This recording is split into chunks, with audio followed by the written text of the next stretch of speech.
मैं भी सिखाता हूँ, मेरा भी एक ग्रुप है actors and voice actor, Pankaj is one of my students. सिखाने के बाद मैं रिक्रूट करता हूँ, रिक्रूट इन द सेंस बहुत सारे कॉन्टैक्ट्स आपको दूंगा, क्राउड अप पे लेके जाऊँगा आपको। मैं कोशिश करूँगा कि आपको अच्छा कॉन्टैक्ट्स मिले, लेकिन इसका मतलब ये नहीं है कि मुझसे सीखने के बाद आप एक्सपेक्ट करो कि आपको काम मिलेगा। काम मिलना ना मिलना आपके ऊपर है। यहाँ पे एक लड़की बैठी हुई है नीता पांचाल, उन्होंने भी मेरे साथ कुछ क्राउड डब किया है, तो आप भी कुछ शेयर कीजिए। हाय एवरीवन, मेरा नाम नीता पांचाल है और मैं नैटी जी को जानती हूँ काफ़ी महीनों से, ज़्यादा नहीं हुआ, आई थिंक 3-4 महीने हुए होंगे। और उनके साथ जुड़ने के बाद मुझे पता चला कि एक्टिंग के अलावा voice industry, voice actors, dubbing क्या होता है और उसमें भी हम लोगों को बहुत अच्छा प्लेटफॉर्म मिलता है, हम अच्छे पैसे कमा सकते हैं। और सबसे बड़ी बात ये है कि एक्टर्स को ये पता होना चाहिए डबिंग के बारे में, जो कि मुझे सर से पता चला। एंड मुझे ये पता चला, मुझे पता था कि मेरी आवाज़ अच्छी है, मैं सिंगर भी हूँ, तो इसका मतलब ये नहीं है कि मैं डबिंग कर सकती हूँ। उसके लिए आपको टेक्निकल चीज़ें पता होना ज़रूरी होती है। लाइक आप एक्टिंग सीखते हैं तो आप क्लासेस करते हो ना, थिएटर करते हो, क्यों करते हो, दैट्स वाई। डबिंग के लिए मेरी इच्छा है कि मैं सर से क्लासेस लूँ। इवन मैं डबिंग करती हूँ, लेकिन काफ़ी सारी जगह से मुझे ऐसा फील हुआ कि मेरी हिंदी में प्रॉब्लम हो रही है, बहुत सारी चीज़ें, तो मैं उस चीज़ को स्वीकार करती हूँ और मुझे लगता है कि मुझे सीखना चाहिए।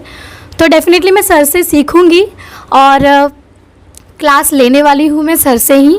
और मुझे खुशी होगी कि मैं सर से जुड़ूँ हमेशा हमेशा के लिए और जितना हो सके उनसे सीखती रहूँ और अच्छा अपना नाम बनाऊँ डबिंग इंडस्ट्री में, अच्छा कुछ करूँ और ये मुझे फ़ायदा होगा एक्टिंग में भी।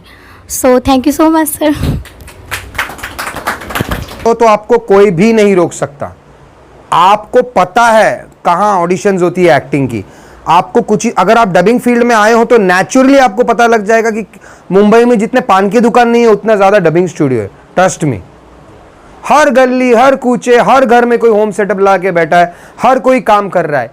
लेकिन क्या आप टेक्निकली स्ट्रांग हो? क्या माइक के सामने जब आप जाओगे तो क्या आपको पता है कि सबसे फर्स्ट स्टेप आपको क्या करना है, कौन से टेक्निकल कोड्स का इस्तेमाल करना है, कौन से मेथड्स का इस्तेमाल करना है, माइक का रेंज क्या है पकड़ने का, स्क्रिप्ट को किस तरह पकड़ा जाता है, किस तरह थ्रो किया जाता है, कौन से कैरेक्टर को क्या नाम दिया जाता है, कौन से कैरेक्टर पे किस तरीके से बोला जाता है। बहुत भी ऐसे कोविड के सिचुएशन में अगर मैं आप लोग को बुला रहा हूं तो ट्रस्ट मी, आज इन लोगों में से 1 या 2 बंदे ऐसे निकलेंगे जिन लोग डबिंग में अपना नाम कमाएंगे, भले ही वो लोग मुझसे सीखे या नहीं सीखे, क्योंकि उनको अभी पता लग गया है कि ये एक ऐसा फील्ड है, पैसा पानी की तरह है डबिंग में। पिच और थ्रो के बारे में आप बोलिएगा, ऑप्शन में हम हैं। पिच और थ्रो के बारे में सर ने पूछा। देखिए, मैंने जैसे कहा था कि पढ़ना बहुत ज़रूरी है। अगर आप रोज़ सुबह उठ के पढ़ोगे ना तो आपका पिच और आपका थ्रो प्रॉपर हो जाएगा। फॉर एन एग्जाम्पल, आप पढ़ रहे हो सारे जहाँ से अच्छा हिंदुस्तान हमारा, सेकेंड डे आपने पढ़ा सारे जहाँ से अच्छा हिंदू। फर्स्ट डे जब आप पढ़ते हो तो आप शब्दों को, वर्ड को एक एक वर्ड की पूजा नहीं करते। आप जब पढ़ते हो तो आप नॉर्मली पढ़ लेते हो, नॉर्मली। सेकेंड डे आप पढ़ते हो, थोड़ा उस पर कॉन्सेंट्रेट करते हो। कोई भी धार्मिक किताब जोर जोर से पढ़ते हो तो आप अपने भगवान के भी करीब रहते हो और आप डबिंग प्रैक्टिस भी कर रहे हो। You getting it everyone? Read religious book, धार्मिक किताब जोर जोर से किया जाए। लाइक अगर मैं आपकी आवाज मैं निकाल रहा हूँ, आपका सिर्फ लिप चल रहा है, करेक्ट, जब स्क्रीन पे चलता रहता है और हमें वो डब करना होता है, करेक्ट, तो वो मैच करने के लिए क्या प्रैक्टिस करनी चाहिए? मेरा भी सवाल है। एक मिनट इनका, हाँ, मतलब एक ही लैंग्वेज में, एक ही लैंग्वेज की मूवी अलग अलग लैंग्वेज में बनती है, बराबर? तो उन लैंग्वेज में लिपसिंग कैसे मैच करते हैं, क्योंकि अलग अलग लैंग्वेज हो जाते हैं। वही तो डबिंग है दोस्तों। मैच कैसे? देखिए, dubbing and voice over are 2 different things. Voice over is something which voice comes from behind ads में। जब हम बच्चे होते हैं तो आपको सबको है कि हम टीवी के सामने बैठ के पूरा ऐड बोलते हैं, सब बोलते हैं यहाँ पे, करेक्ट। हम खेल रहे होते हैं, टीवी में कोई ऐड चल रहा है तो हम वो दोहराते हैं, am I right?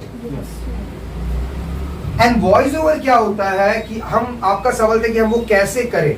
सिंपल, आप प्रैक्टिस भी टीवी के सामने बैठ के आप प्रैक्टिस कीजिए, यूट्यूब लगाइए, उसको रिवाइंड कीजिए और यूट्यूब के साथ आप प्रैक्टिस कीजिए।